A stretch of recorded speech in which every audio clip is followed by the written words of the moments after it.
haleluya, haleluya. Saudara yang kasih dalam Tuhan, selamat datang dalam program kita Pelita Hati, sebuah program rohani yang kembali membuat hati kita diterangi. Bersama dengan saya Gilbert Lumoindong, dan hari ini kita ada program yang sangat spesial karena mungkin saudara berkata, mereka ada di mana? Masih dalam siarah kita di Holy Land ini, dan saudara yang kasih dalam Tuhan, batu di belakang saya ini adalah batu yang merupakan dasar gereja di abad keempat waktu itu. Karena apa? Karena di sini ditemukan sebuah batu yang telah dibentuk menjadi meja. Karena saudara yang kasih dalam Tuhan, itu sebabnya dinamakan Mensa Christi.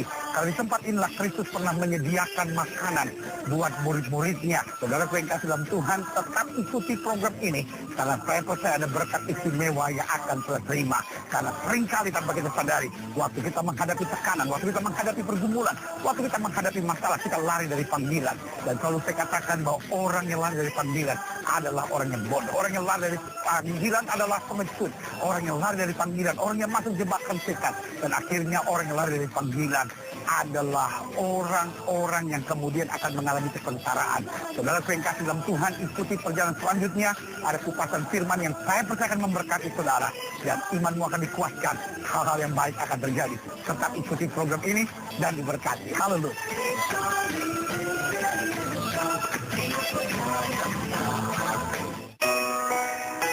Selamat datang di gereja yang disebut St. Peter Primacy atau gereja Primat Petrus. Dan saudaraku yang kekasih dalam Tuhan, ini gereja tepat dibangun di tempat di mana dipercaya bahwa Petrus kembali pergi menangkap ikan. Gereja ini sudah ada di abad keempat, tetapi kemudian dihancurkan ketika zaman-zaman peperangan, dan kemudian dibangun lagi, dan gereja yang berdiri sekarang berdiri dari tahun 1938, Bapak Ibu.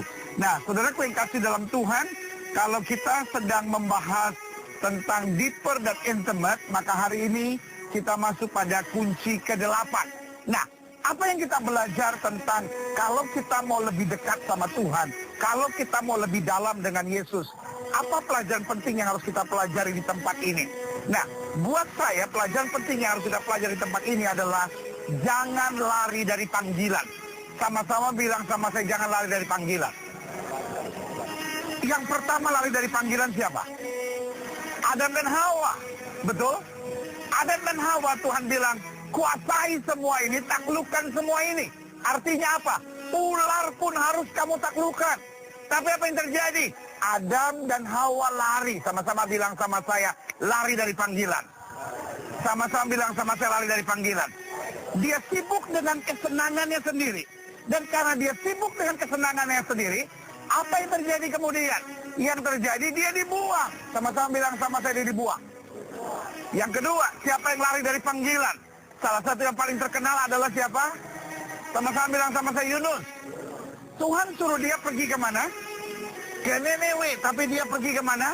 Ke Tarsus. Nah, saudaraku yang kekasih dalam Tuhan, itu salah satu persoalan serius. Dan yang ketiga yang hari ini kita mau belajar, siapa yang lari dari panggilan adalah Petrus. Petrus bilang, Yesus bilang apa sama Petrus? Kamu tidak akan lagi menjadi penjala ikan, tetapi kamu menjadi apa? Penjala manusia. Sama-sama bilang sama saya, penjala manusia. Lalu apa yang terjadi? Yesus bilang, tinggalkanlah jalamu, tinggalkanlah perahumu, dan apa? Ikutlah aku. Rupanya waktu itu dia nggak tinggalin. Dia simpen. Yesus bilang apa? Tinggalkan. Apa yang dia buat? Halo? Dia pikir sayang kalau ditinggalkan. Mahal ini barang. Iya kan? Nah, saya khawatir zaman sekarang ada banyak orang yang sayang meninggalkan sesuatu buat Yesus. Iya kan? Pendeta, saya ini istri tiaraan gitu. Sayang dong kalau saya tinggalkan. Kan saya dapat rumah, saya dapat mobil gitu. Pendeta, saya sih tahu saya korupsi gitu. Tetapi kan sayang kalau, iya, pokoknya gini aja deh. Persembahan di gereja saya naikin dikit deh gitu ya kan. Tapi Tuhan ya belakang-belakang beginilah gitu ya kan. Nah, terus gue kasih dalam Tuhan.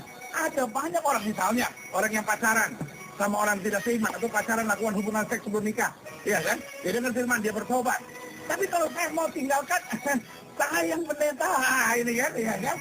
Gimana dong, saya kan umurnya udah 32, ntar susah dapat lagi kan aja gitu. Nah, ini yang terjadi, banyak orang tidak tinggalkan tetapi ya. Amin. Pengaruh buruk selalu lebih gampang daripada pengaruh baik, betul nggak? Iya kan? Untuk grab karakter buruk, 10 menit bisa. Tetapi untuk membangun karakter yang baik, 10 tahun belum tentu bisa.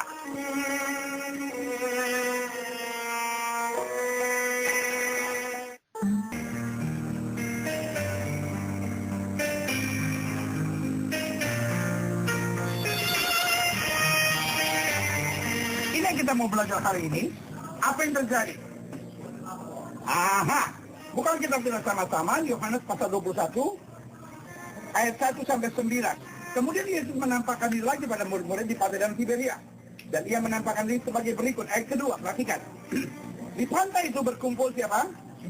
Simon Petrus, Thomas yang disebut Didimus, Nathanael dari Kana di Galilea, anak-anak Zebedius, dan 2 orang murid yang lain.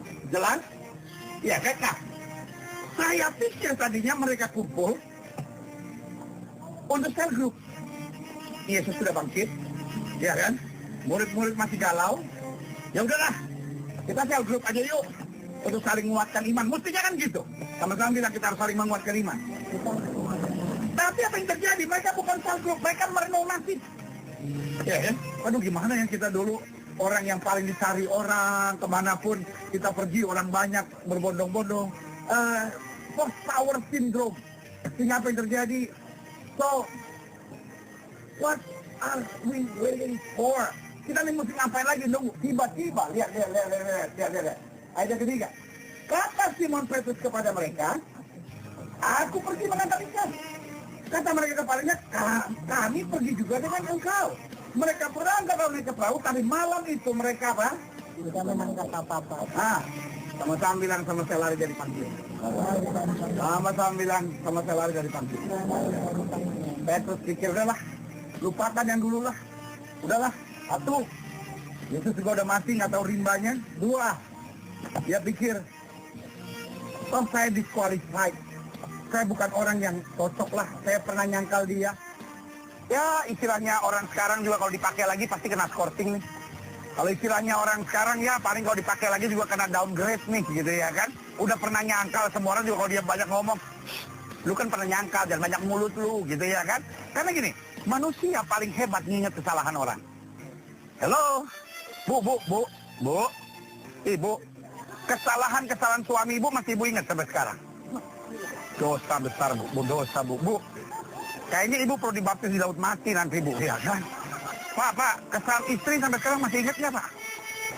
Kalau masih Pak, kepala nanti cebur-cebur di situ ya Pak ya?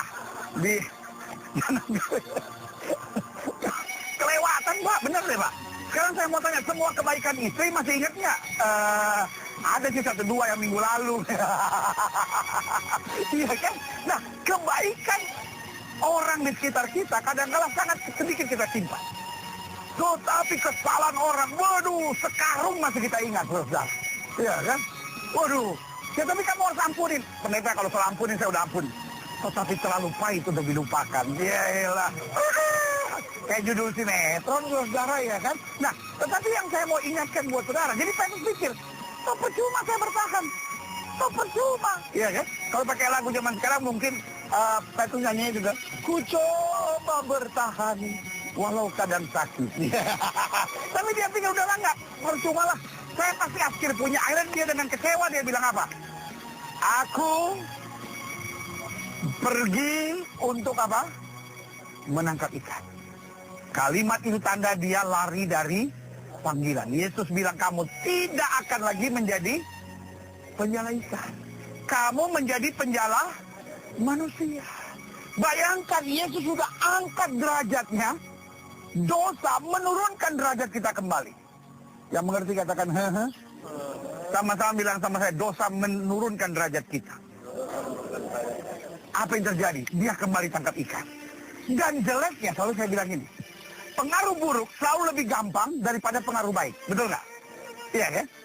Kita bergaul sama, selalu saya bilang gini nih, untuk jahat cukup 5 menit. Tetapi untuk hidup dalam kemuliaan 5 tahun belum tentu bisa. Betul nggak? Untuk grab karakter buruk 10 menit bisa. Tetapi untuk membangun karakter yang baik 10 tahun belum tentu bisa. Jelas nggak sampai di sini? Petrus cuma ngomong sederhana. Aku akan pergi menangkap ikan. Kok teman-temannya bilang ini, gila lu. Kan kita udah dipanggil Tuhan, ngapain? Mungkin dia juga berubah pikiran. Tetapi pengaruh buruk selalu lebih kuat. Apa yang terjadi? Waktu dia bilang aku pergi menangkap ikan, tiba-tiba teman-temannya terpengaruh dan bilang, kami pergi juga dengan engkau. Wow. Nah, saudara yang kasih dalam Tuhan, apa yang terjadi? Kita lihat selanjutnya. Iya kan? Ayat 4 dikatakan, ketika hari mulai siang, Yesus berdiri, akan tapi murid-muridnya tidak tahu bahwa itu adalah apa? Yesus. Kata Yesus kepada mereka, hai anak-anak, apakah kamu mau punya lauk pauk? Jawab mereka, tidak ada. Sama-sama bilang sama saya, lari dari panggilan. Hanya mendatangkan kesusahan. Setuju? Iya kan? Mereka coba. Kan mereka pikir, oke, kita baru 3,5 tahun kok ninggalin profesi ini. Ya masih bisa lah nangkap ikan ya kan. Walaupun mungkin gak sehebat dulu, tapi masih bisa lah. Tetapi selalu saya bilang, kalau kita lari dari panggilan, kita berhadapan dengan tangan Tuhan. Amin. Bilang sama sebelah saudara, jangan coba-coba. Bilang sama sebelah saudara, jangan coba-coba lari dari panggilan. Adam dan Hawa lari dari panggilan hancur, saudara. Yunus lari dari panggilan sengsara. Dan sekarang, Petrus lari dari panggilan. Dan murid-murid tidak dapat apa-apa. Maka kata Yesus kepada mereka, tebarkan jalamu di seberang perahu, maka akan kamu peroleh. Lalu mereka menebarkan dan mereka tidak mendapat menariknya lagi. Karena apa? Banyak ikan.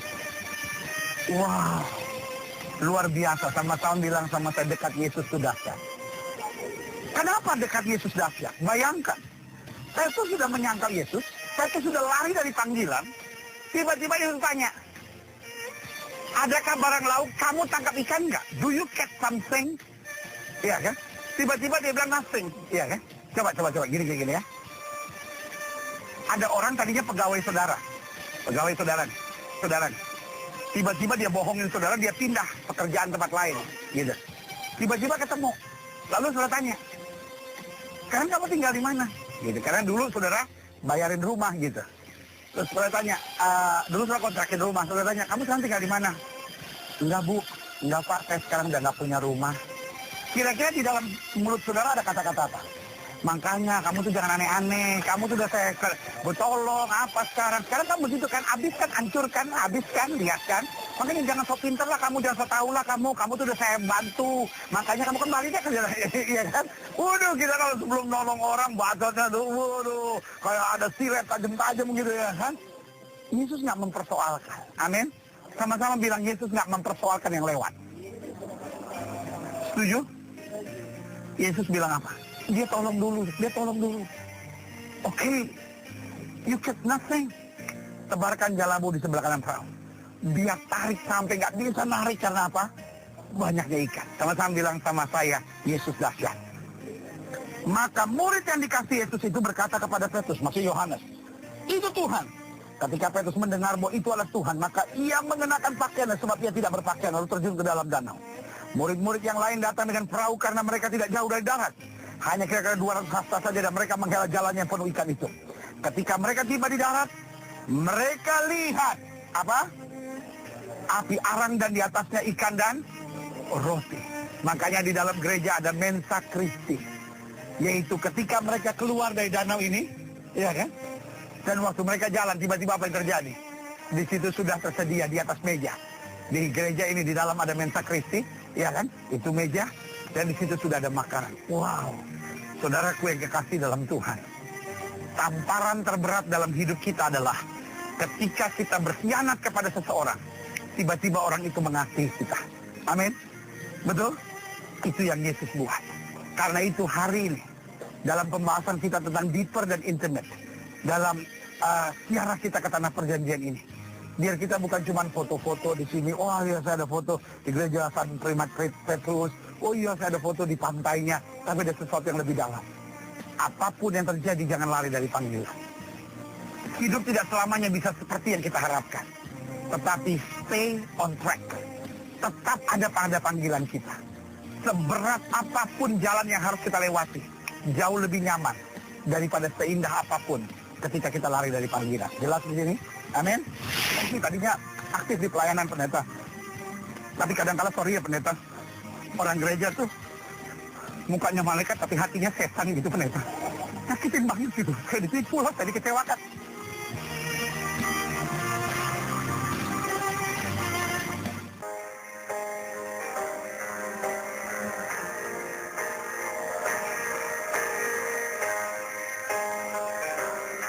Kunci penting untuk Deeper dan Intimate adalah tetap dalam panggilan. Stay on track. Iya kan?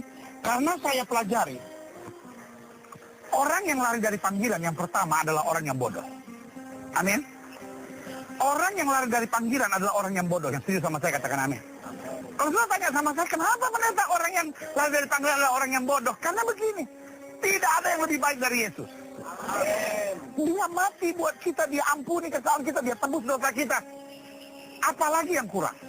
Kalau Yesus perintahkan kita sesuatu, kita jangan sibuk sama apa yang diperintahkan. Yang harus kita sibuk dengan, saya harus ikuti dia karena dia yang terbaik buat saya. Amin. Tuhan tidak pernah berikan perintah yang kita nggak mungkin bisa kerjakan. Yesus nggak mungkin perintahkan sesuatu yang akhirnya kita binasa. Kalaupun dia izinkan sesuatu yang berat, karena dia mau menunjukkan kemuliaan yang luar biasa buat kita. Amin. Karena itu selalu saya bilang, kalau Yunus lari dari panggilan, dia bodoh. Kalau Adam dan Hawa lari dari panggilan, dia bodoh. Petrus lari dari panggilan, itu bodoh. Dan sorry buat setiap saudara. Kalau engkau yang dulu mungkin pernah bernazar, Tuhan aku mau melayani Tuhan. Saudara yang pernah bernazar, Tuhan aku mau begini, Tuhan aku mau jadi istri yang baik. Lalu sudah lari dari panggilan. Sorry, sebagai hamba Tuhan saya hanya mau ingatkan. Engkau adalah orang yang bodoh. Kenapa? Karena kalau kita stay dalam panggilan kita, orang yang bertahan sampai kesudahan itu akan beroleh selamat. Amin. Saul tadinya sangat luar biasa dengan panggilan. Tapi kemudian Saul juga lari dari panggilan. Makanya Samuel bilang, perbuatanmu itu bodoh. Sebenarnya Tuhan akan mengokohkan kerajaanmu. Tapi karena kamu lari dari panggilan kamu, maka Tuhan mencabut kerajaanmu. Hari ini sama-sama bilang sama saya, lari dari panggilan adalah perbuatan bodoh. Saudara sudah ada di tepi Danau Galilea. Dan di sini kita belajar bagaimana Petrus lari dari panggilan. Karena sebagai hamba Allah saya mau ingatkan, ini saatnya kalau saudara pernah bernazar, saudara pernah menyadari ada panggilan Tuhan dalam hidup saudara, tetap semangat, tetap jalani dengan sungguh-sungguh. Amin. Roh Kudus kekuatan kita. Yang kedua saya pelajari, iya kan, bahwa orang yang lari dari panggilan bukan hanya orang bodoh. Orang yang lari dari panggilan saya beri nama pengecut, saudara. Kenapa Petrus lari dari panggilan? Karena dia seorang pengecut. Dia mulai pikir, nanti saya makannya gimana, nanti ininya gimana. Ya, kalau burung di udara Tuhan pelihara, orang percaya pasti diberkati Tuhan. Amin. Engkau diancam bagaimanapun sekali Yesus tetap Yesus. Engkau dalam tekanan bagaimanapun jangan pernah jual Tuhan Yesus. Apapun yang terjadi tetap setia. Amin. Kenapa? Yesus sumber kekuatan kita. Yang ketiga saya pelajari, orang yang lari dari panggilan tanpa dia sadari, dia sebetulnya masuk dalam jebakan iblis, saudara. Salah satu jebakan iblis adalah dia buat kita kecewa. Betul? Ada orang yang, saya sih tadinya aktif di pelayanan pendeta.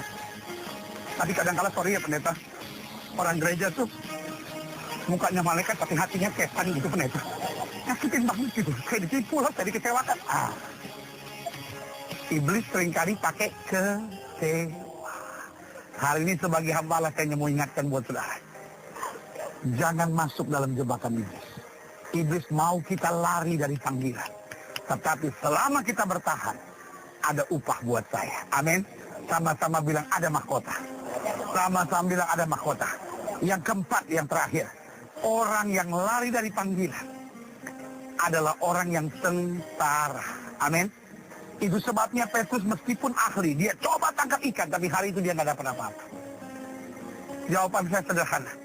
Orang kalau lari dari panggilan, sorry untuk ngomong ini.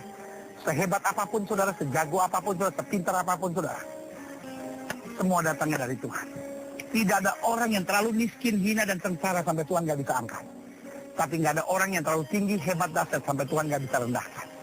Dan di tempat ini juga, kita ingat Petrus pernah lari dari panggilan. Berarti satu, kalau kita pernah menerima panggilan Tuhan, ini waktunya untuk kembali. Kalau kita dalam panggilan Tuhan kadang-kadang nggak setia, ini waktunya untuk bangkit.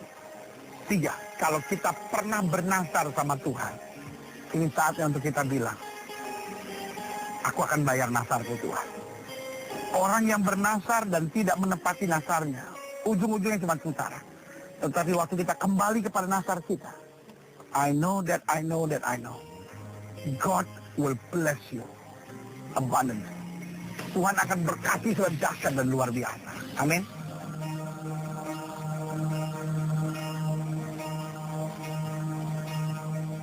Haleluya, haleluya. Saudaraku yang kasih dalam Tuhan, saya percaya saudara sangat-sangat diberkati. Karena apa yang saudara terima sangat indah, sangat baik, dan sangat memberkati kita sekalian. Karena tanpa kita sadari kadang-kadang tantangan dunia, persoalan-persoalan dunia ini membuat kita lari dari panggilan kita. Nah, saudaraku yang kasih dalam Tuhan, di dalam gereja inilah ada Mensa Kristi atau meja Kristus, di mana Kristus menyediakan makanan buat mereka yang sudah mengecewakannya. Karena itu saudaraku yang kasih dalam Tuhan, saya percaya ada berkat spesial untuk setiap saudara. Izinkan saya sebelum mengakhiri program ini berdoa buat saudara. Saudara ini doakan secara khusus, boleh taruh tangan kanan saudara di dada. Dan kita akan berdoa. Mari kita berdoa. Bapa, di dalam nama Yesus, melalui program ini hamba ucapkan berkat untuk setiap pemirsa sekalian. Sehingga bukan hanya di tanah perjanjian ini kami menerima berkat kekuatan, tetapi setiap mereka yang menyaksikan program ini dijamah Tuhan, dipulihkan Tuhan, dan tetap setia pada panggilan apapun yang terjadi. Di dalam nama Yesus kami berdoa. Haleluya. Amin. Amin. Amin. Saudara yang kasih dalam Tuhan, kita sudah berdoa. Ingat, Allah tidak pernah lalai menepati janjinya. Inilah saatnya buat kita bangkit, bersemangat, bersukacita dalam menghadapi segala perkara. Karena kita tahu Yesus kita hidup, Yesus kita mengasihi kita dan punya rencana yang indah dalam hidup kita. Sampai berjumpa pada program berikut, masih terus dalam pembahasan kita tentang ziarah ke tanah perjanjian. Dan saya berdoa sehingga pengalaman ziarah kita, walaupun hanya melalui tayangan tiap minggu ini, menguatkan, memberkati, dan membimbing hidup saudara makin dewasa dalam kasih Tuhan. Haleluya.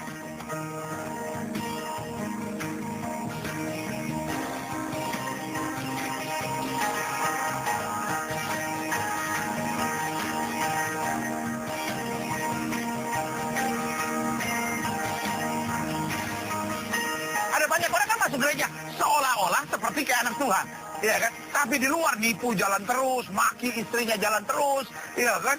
Seks bebas jalan terus, ya kan? Hidup dalam kecurangan jalan terus. Nah, itu yang saya bilang, dunia ini penuh dengan orang-orang pretender.